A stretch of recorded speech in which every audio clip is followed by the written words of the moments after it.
Hello, beautiful souls. Welcome. This is Dhwani here, and I hope you are doing lovely today. So, let's tune into Conscious.Relationships. Today, I would like to share with you something about the blockages of the throat chakra.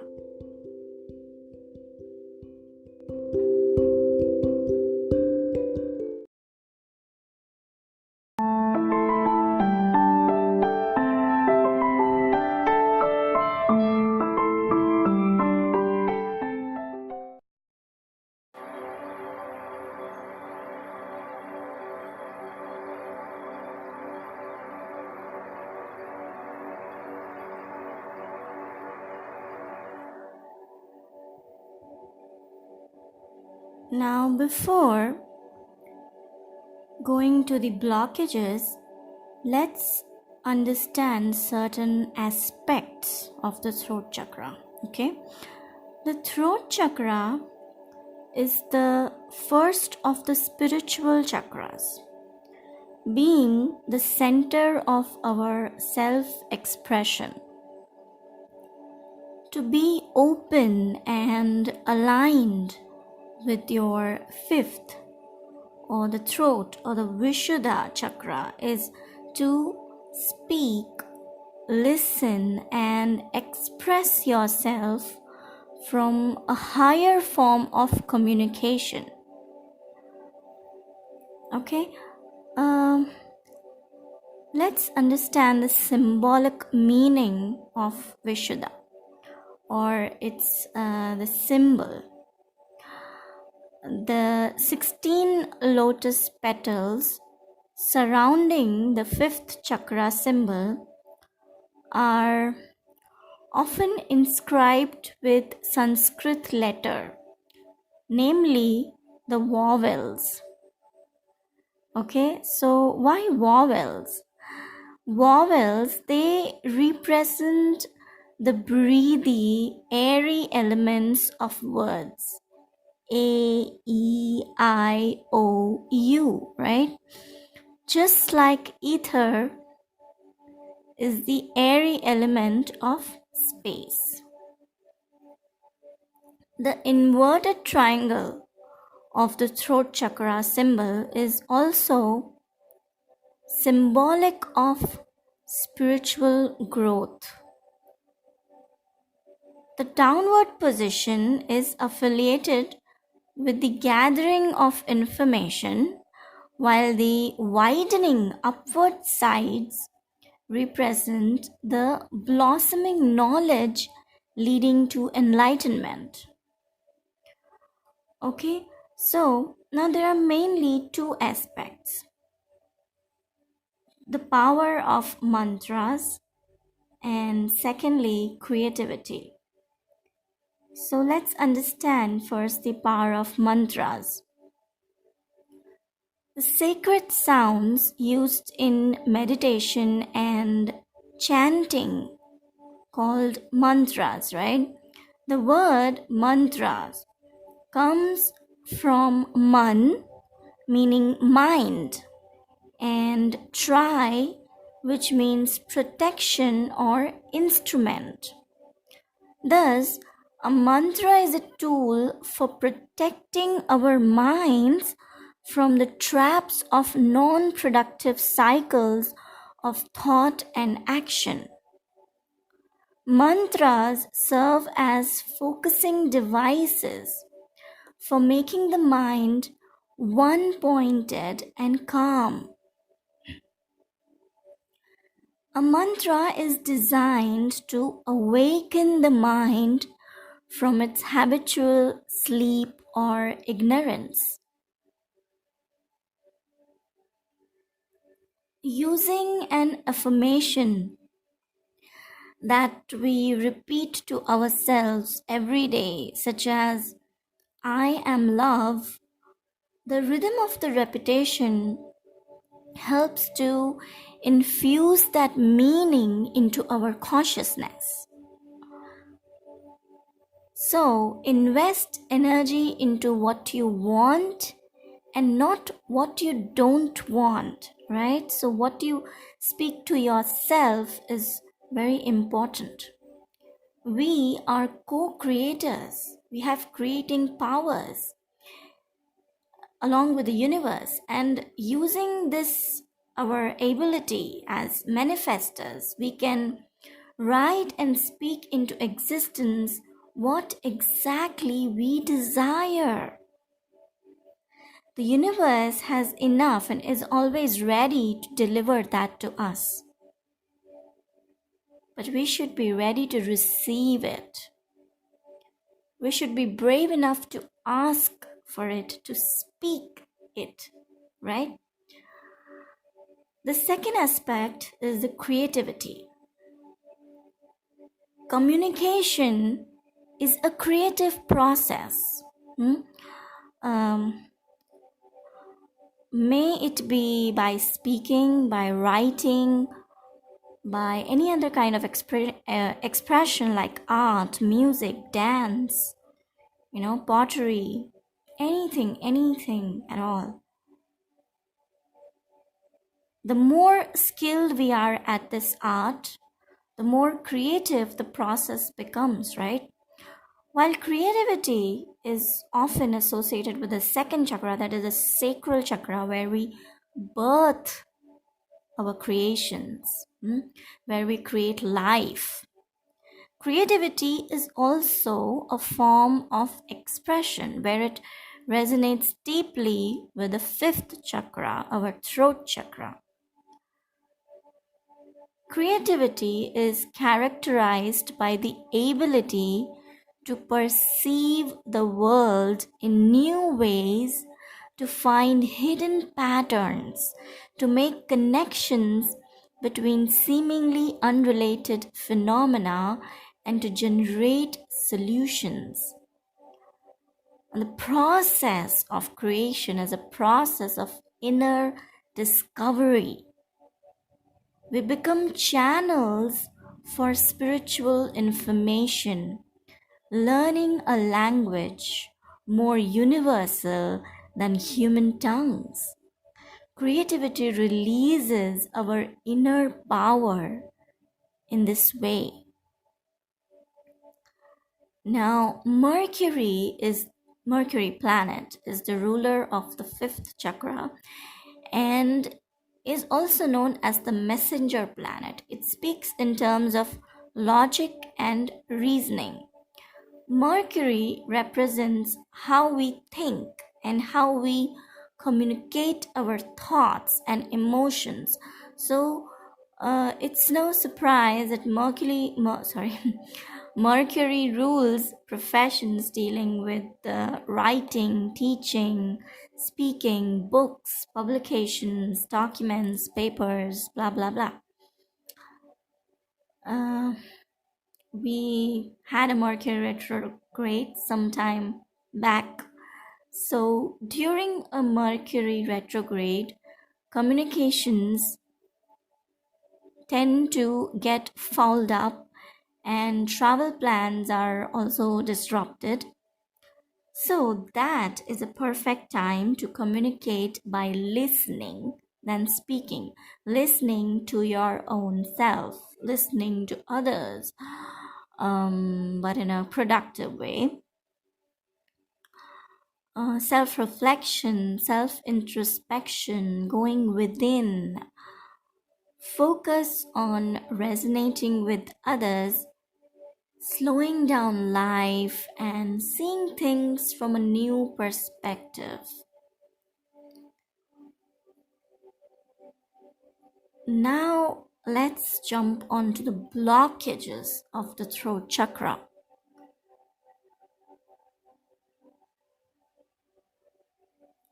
How would you know that your throat chakra is blocked? Ask yourself, do I find it difficult to express my thoughts or feelings? Do I find it hard to resonate with the world around me? Do I have a fear of speaking? Do I struggle at listening to others? Do I get caught up in gossips? Do I whine and complain a lot? Do I struggle with thyroid, metabolism, or glucose issues? Do I feel out of sync with my life? Did my family have a hard time communicating to each other? Growing up, did I feel excessively criticized? Did I struggle with inspiration or feel blocked in my creativity? If you answered yes to more than one, your fifth chakra may be imbalanced.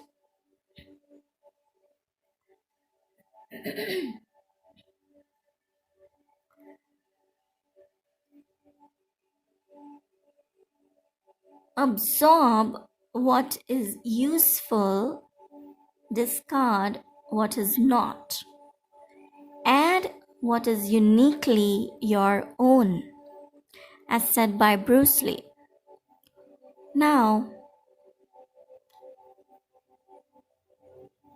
when your throat chakra is blocked, you're blocked by lies.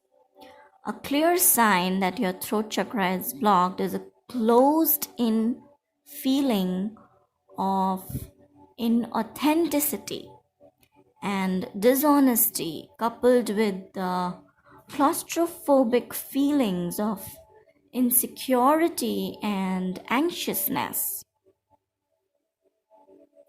Many people experience closed throat chakras. That's because the majority of us live in unhealthy, hyper real cultures filled with deception and lies.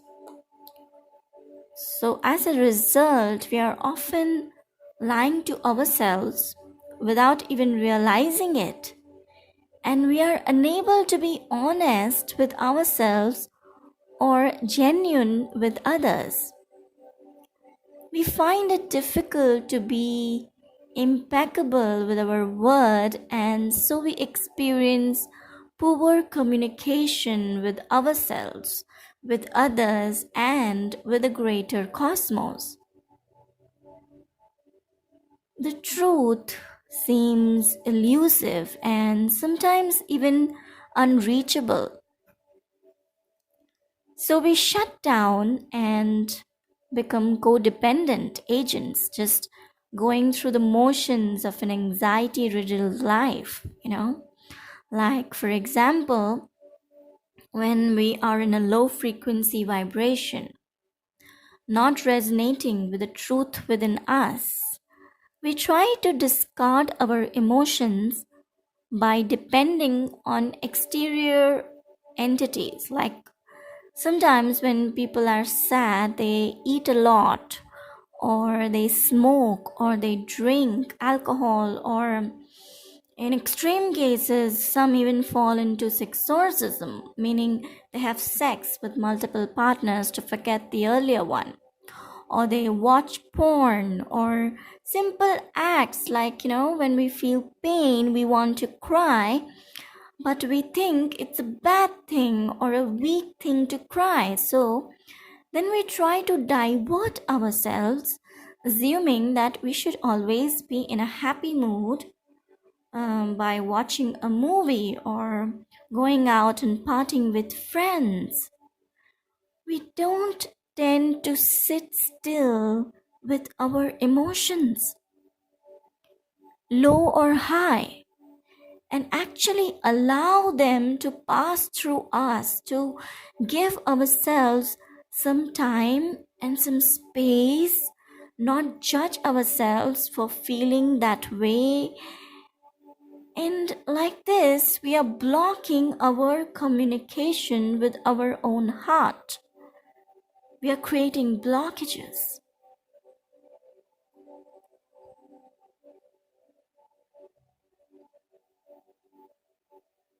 If you're experiencing certain conditions like social anxiety, shyness, inability to express yourself, excessive inhibition, dishonesty, miscommunication in relationships.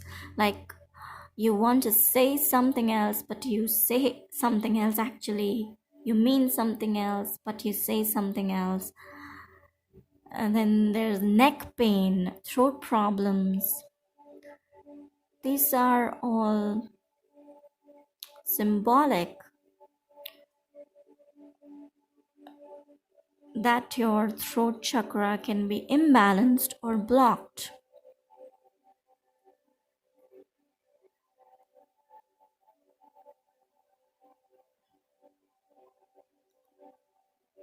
Now, how to transform this throat chakra?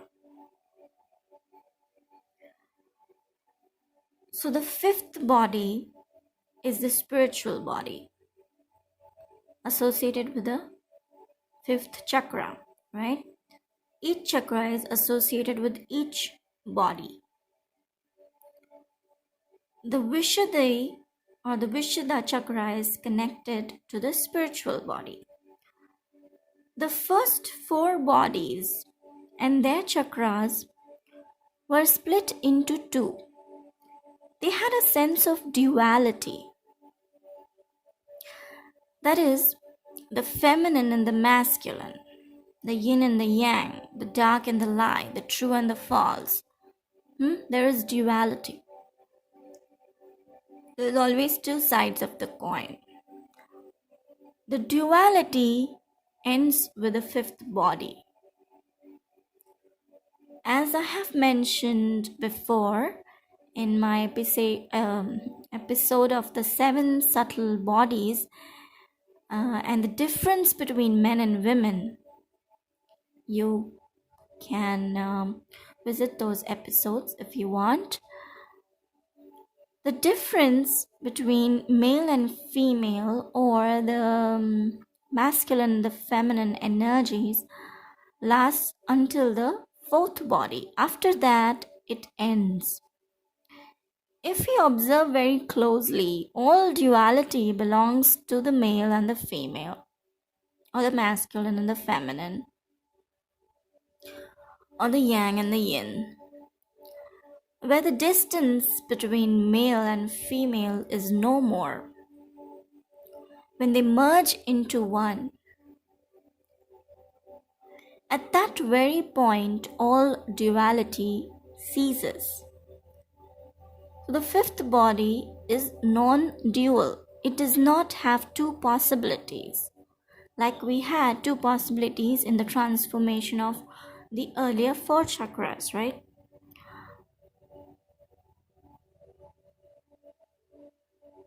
This has only one possibility. This is why there is not much effort for the meditator to make, because here there is nothing contrary to develop. Here one has only to enter. If we have learned how to balance and rebalance or unblock our first 4 chakras, then most of our work is done. By the time we reach the fourth body, we develop so much capability and strength that it is very easy to enter the fifth body or to balance our throat chakra. In that case, how can we tell the difference between a person who has entered the fifth body and one who has not? The difference will be that he who has entered the fifth body is completely rid of all unconsciousness. He will not actually sleep at night. That is, he sleeps, but his body alone sleeps. Physical body sleeps. Someone within is forever awake. Our spirit, our flame is awakened. If he turns in sleep, he knows it. If he does not, he knows it. If he has covered himself with a blanket, he knows it. If he has not, then also he knows it. He's cautious. He's conscious of what he's doing in every moment in time. He's present. He is in the now.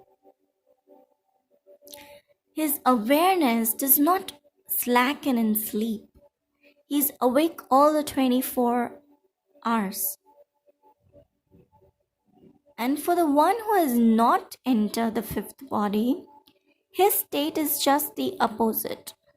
In sleep, he is asleep, and in the waking hours also, one layer of him will be asleep. That is his consciousness. So sleep is the innate condition before the beginning of the spiritual plane.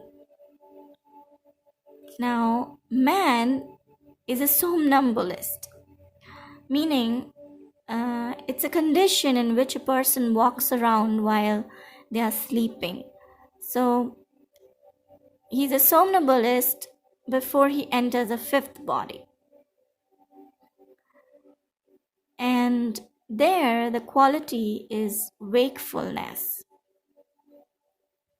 Therefore, after the growth of the fourth body, we can call the individual a Buddha, meaning an awakened one. Now, such a man is awake. Buddha is not the name of Gautam Siddharth, but a name given him after his attainment of the fifth plane. Gautama, the Buddha, means Gautam who has awakened. His name remained Gautam, but that was the name of the sleeping person, so gradually it dropped and only Buddha remained. So this difference comes with the attainment of the fifth body. Before we enter into it, whatever we do is an unconscious action which cannot be trusted. One moment a man vows to love and cherish his loved one the whole life, and the next moment he's quite capable of strangling her. I'm just giving an example. So the alliance which he promised for a lifetime does not last long. This person is now not to be blamed or judged. It's a process, right? What is the value of promises given in sleep, right? Given when the man is not awakened within his soul. In a dream, I may promise this is a lifelong relationship. What value is this promise? In the morning, I'll deny it because it was only a dream for me. So a sleeping man or an unawakened man cannot be trusted. This world of ours is entirely a world of sleeping people. Hence, so much confusion, so many conflicts, so many quarrels, so much chaos. At one time this, at the next moment that. It is all the making of sleeping men. We say one thing on one day, another thing on another day. There is another important difference between a sleeping man and an awakened man, which we should bear in mind. A sleeping man does not know who he is. So he is always striving to show others that he's this or he's that.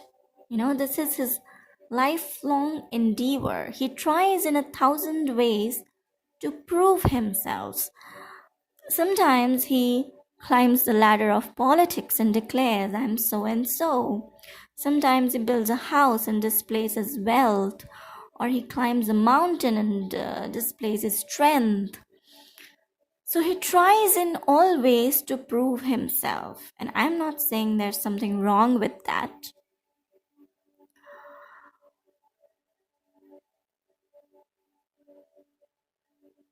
In all these efforts, he is in fact unknowingly trying to find out for himself who he is.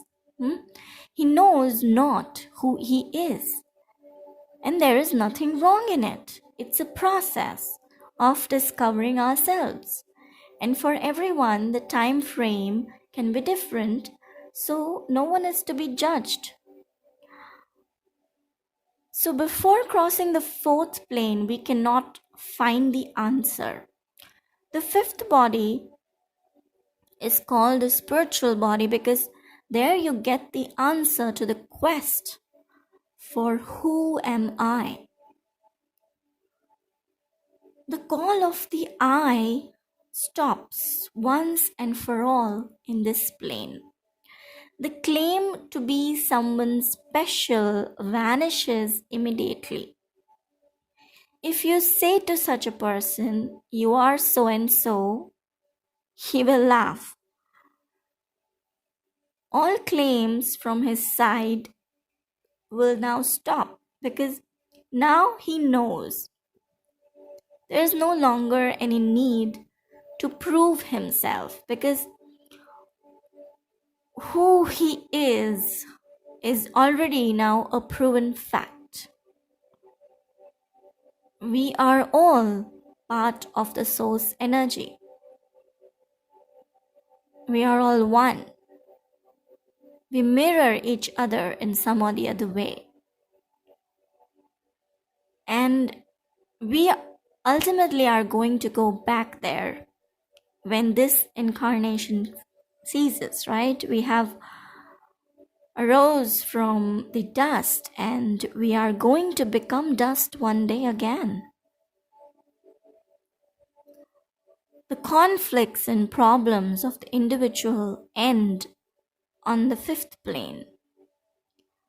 But this plane has its own hazards.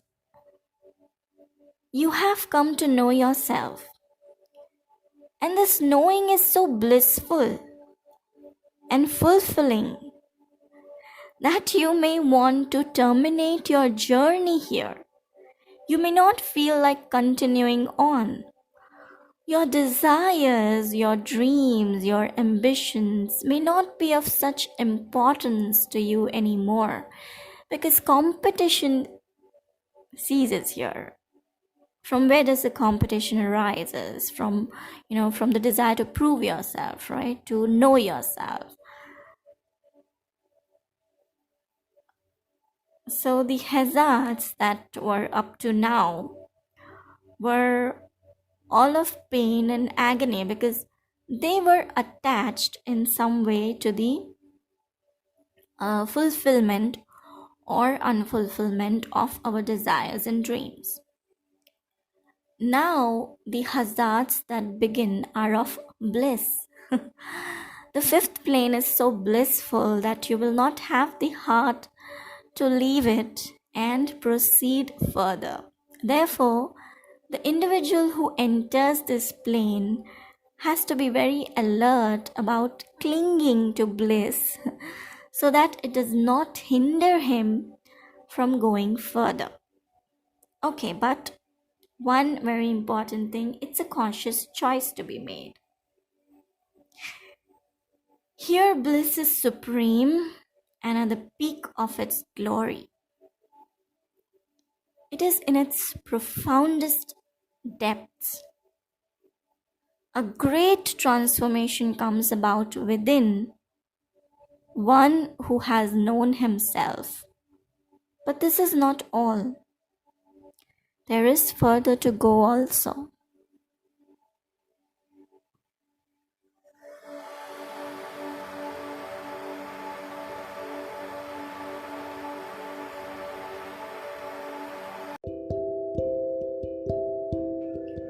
Well, that was all for now. So stay tuned till my next episode. The purpose is to share and spread love. God bless you in your beautiful journey of life.